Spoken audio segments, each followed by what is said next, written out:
नमस्कार दोस्तों, आप सभी को बी ए सांता में स्वागत है। आज मैं आपको एक नई जानकारी देने के लिए जा रहा हूँ जिसकी मदद से आप अपने सपनों को पूरा कर पाओगे। और उस टॉपिक का नाम है हाउ टू सेट गोल, यानी लक्ष्य कैसे बनाएं। हम में से काफ़ी लोग लक्ष्य ही नहीं बनाते हैं क्योंकि उनको पता ही नहीं है कि इससे उनको क्या फ़ायदा मिल सकता है।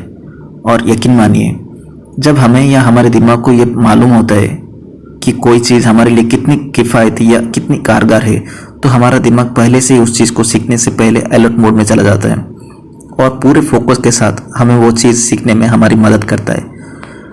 तो मैं आपको बता ही देता हूँ कि लक्ष्य बनाने से यानी गोल सेट करने से आपका क्या फ़ायदा या नुकसान हो सकता है। पहली बात, गोल सेट ना करने से हमें नहीं पता होता है कि काम किस तरह से होगा, बस चलता रहता है। आपको याद होना चाहिए कि बिना प्लानिंग के अगर एक जहाज समुद्र तट पर खड़ा रहे तो वो खड़ा ही रहेगा, और अगर सही प्लानिंग होगी तो वो अपने तय किए गए लक्ष्य स्थान पर पहुंच ही जाएगा। दूसरी बात, जो लोग अपने लक्ष्य बना लेते हैं वो लोग लक्ष्य ही पूरा नहीं करते, बल्कि उन लोगों से कई गुना ज़्यादा आगे बढ़ जाते हैं जो लोग लक्ष्य ही नहीं बनाते। लेकिन आखिर लक्ष्य बनाए कैसे, बताता हूँ। पहली बात, लक्ष्य ऐसा हो जो हमें पूरा करना हो किसी भी कीमत पर, वही लक्ष्य होता है। जो पूरा ही ना हो वो कोई लक्ष्य वाला कैसे हुआ। अब आते हैं काम की बात पर। लक्ष्य हमेशा स्मार्ट होना चाहिए, यानी S mean specific, M means measurable, A means achievable, R means realistic, T mean time bound. S stands for specific, यानी स्पष्ट। गोल ऐसा ही होना चाहिए जो बिल्कुल स्पष्ट हो और आपको पता होना चाहिए कि आप इसे कर सकते हो।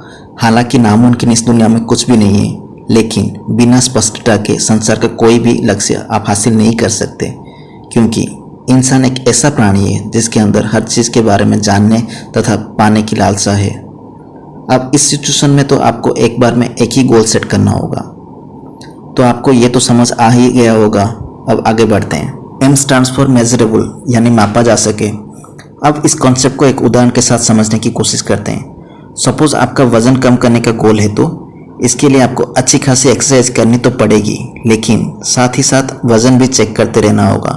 तभी तो आपको पता चलेगा कि आप अपने गोल के कितने करीब है। A स्टैंड्स फॉर अचीवेबल, यानी प्राप्त किया जा सके। ऐसा लक्ष्य कभी मत बनाओ जो प्राप्त ही नहीं किया जा सकता, क्योंकि इससे आपकी एनर्जी और टाइम दोनों ही बर्बाद होगी। इसलिए पहले तो ये पता लगाओ कि आप जीवन में पाना क्या चाहते हो। सपोज आपको एक IAS अफसर बनना है, तो आपको 10वीं के बाद ही इसकी तैयारी शुरू कर देनी चाहिए। Next is R, that is realistic, यानी आपके जीवन क्षेत्र से जुड़ा हो। अगर गोल आपके जीवन क्षेत्र से जुड़ा होगा तो आपको हासिल करने में भी मज़ा आएगा। अगर आपका लोगों की सेवा करने में दिल खुश होता है तो आप एक डॉक्टर बन सकते हो, या फिर इससे आपको खुशी भी मिलेगा और पैसा भी। Next is T, that T stands for time bound, यानी समय सीमा में हो। समय सीमा नहीं होगी तो ना ही गोल पूरा होगा और ना ही मज़ा आएगा। अगर आप एक स्टूडेंट हो तो आपको पता होगा कि एक क्लास में एक ही साल होता है। कहीं ऐसा तो नहीं मिलता कि 2 साल तक स्कूल चले। हाँ, कॉलेज की बात अलग है। तो दोस्तों, ये था लाइफ में गोल हासिल करने का अचूक फार्मूला, जो कि आपके लिए बहुत हेल्पफुल होगा।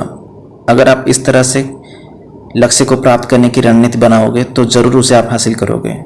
अब मैं आपसे विदा लेता हूँ। अगर आपको ये जानकारी अच्छी लगी हो तो इसको अपने दोस्तों और जिसको भी ज़रूरत हो उनके साथ शेयर कीजिए। धन्यवाद।